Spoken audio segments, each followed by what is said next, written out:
Assalamualaikum warahmatullahi wabarakatuh. Waalaikumsalam warahmatullahi wabarakatuh. Gimana kabarnya anak-anak semuanya? Alhamdulillah baik Pak. Nah, silahkan dirapiin dulu tempat duduknya ya. Itu yang di belakang gimana? Nah, rapiin dulu ya. Ya, bisa kita mulai.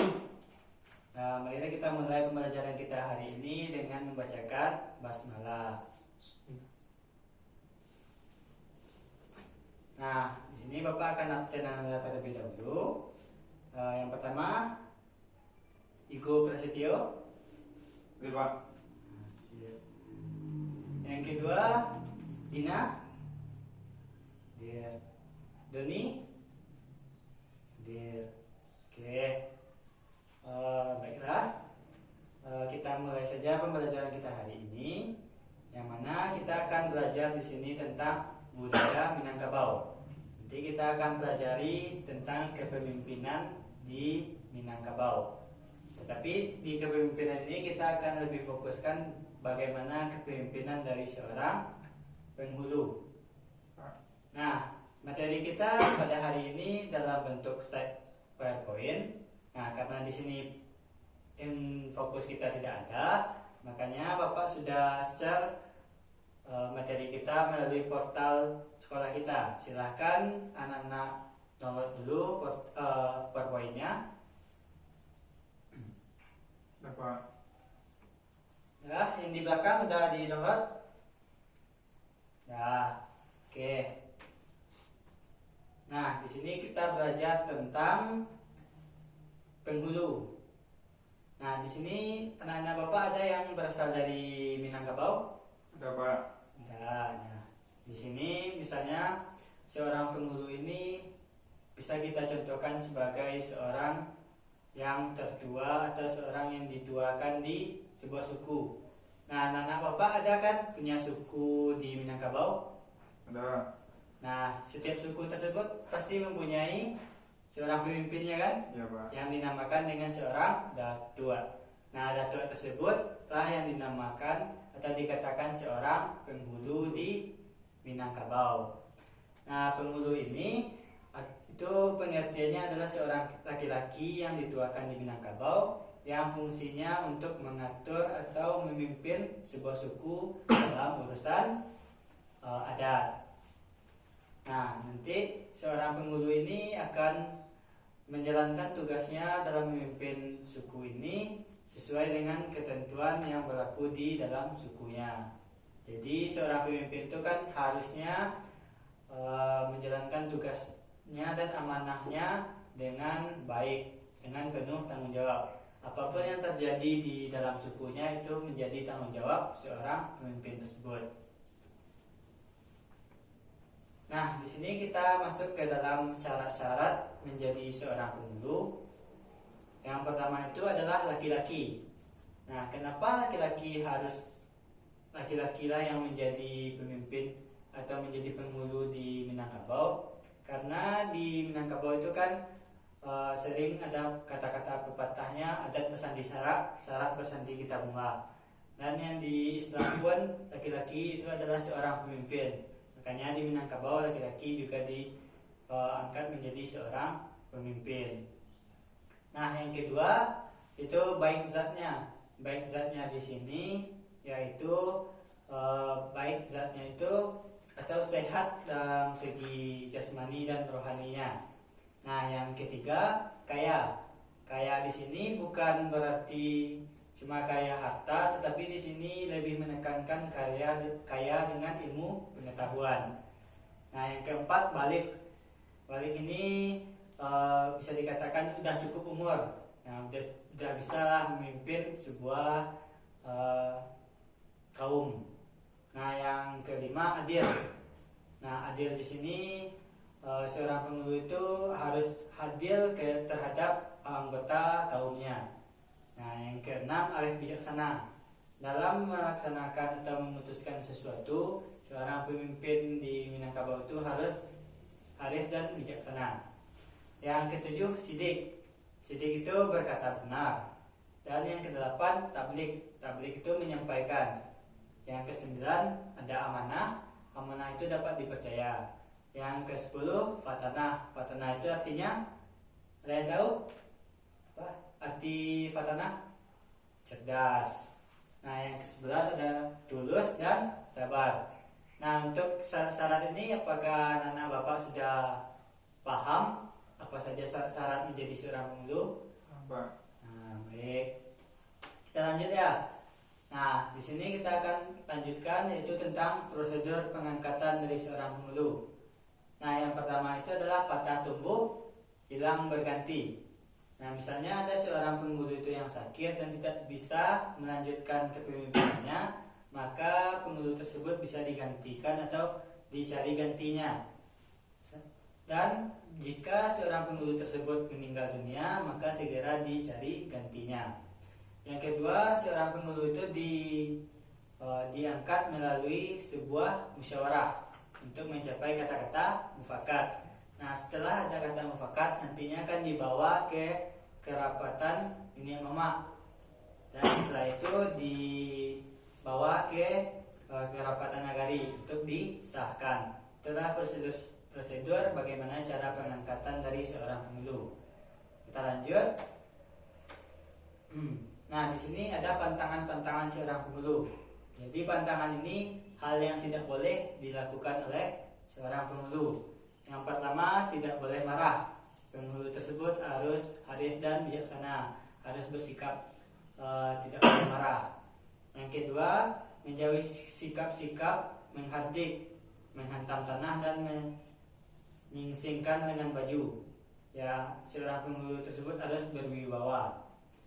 Yang ketiga, seorang pemulu tersebut tidak boleh berlari-lari.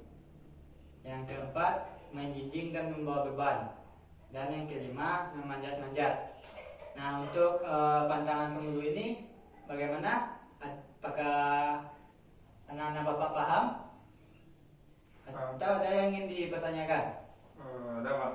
Nah, ya silakan. Pada pantangan penghulu tadi, kenapa seorang penghulu itu tidak boleh berlari-lari Pak? Kan karena kalau seandainya ada keadaan darurat, kan seorang penghulu harus tergesa-gesa atau berlari.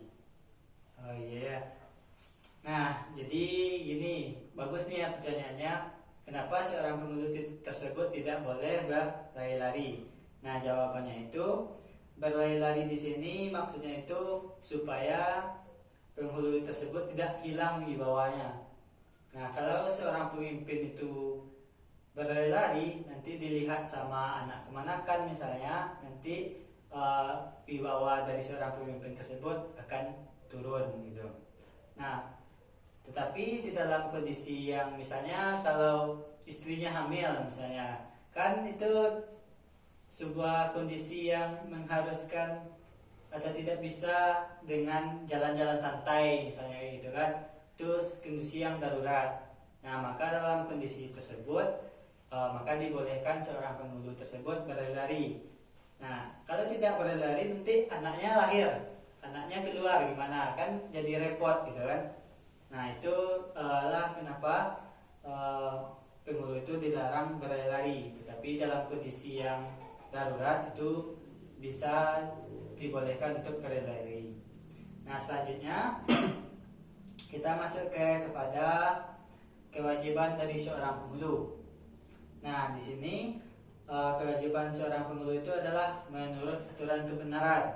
Nah, seorang penghulu tersebut dalam memimpin suatu kaum itu harus sesuai dengan kebenaran atau harus sesuai dengan aturan yang sudah disepakati. Nah, yang kedua, menjalankan peraturan yang ada dan dilaksanakan dalam masyarakat.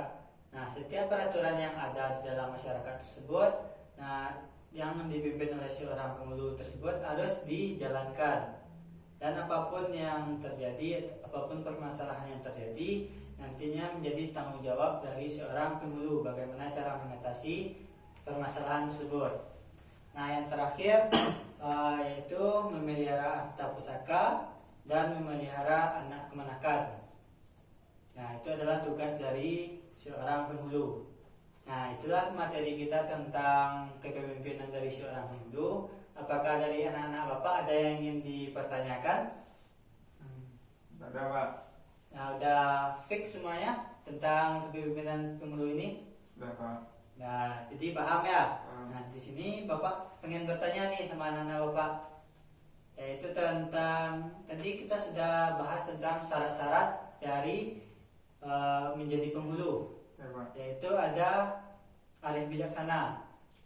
Nah, bagaimana penghulu tersebut yang dikatakan arif dan bijaksana tersebut? Nah, siapa yang bisa jawab? Silakan. Ya, Pak. Ya silakan, Go. Seorang penghulu itu dikatakan adil dan bijaksana kalau seandainya seorang penghulu tersebut adil dalam memutuskan sebuah permasalahan, dan juga seorang penghulu itu bijaksana dalam memutuskan sebuah perkara dan adil kepada anak dan keponakannya.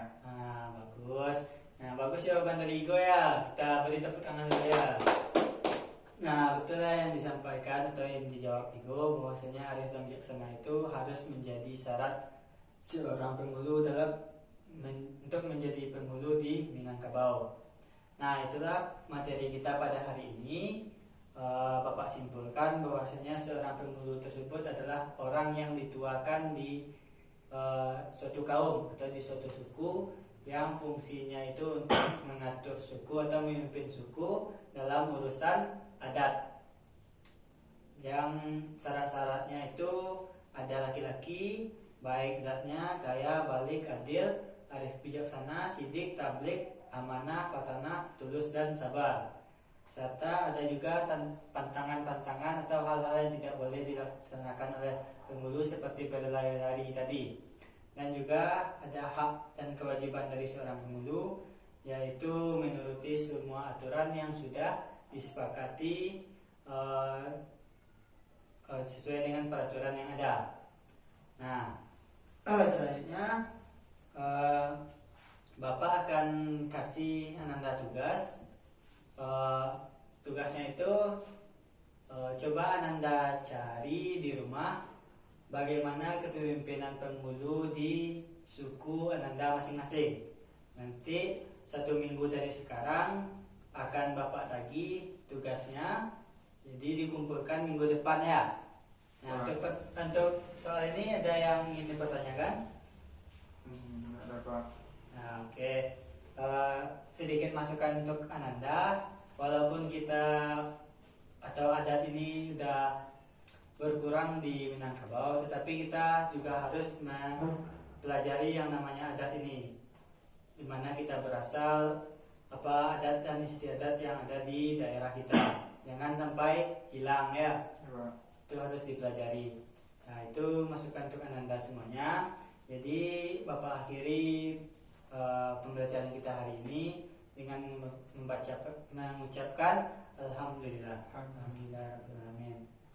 Nah, Bapak akhiri wabillahi taufiq wal hidayah. Assalamualaikum warahmatullahi wabarakatuh. Waalaikumsalam. Nah, silahkan keluar. Pak.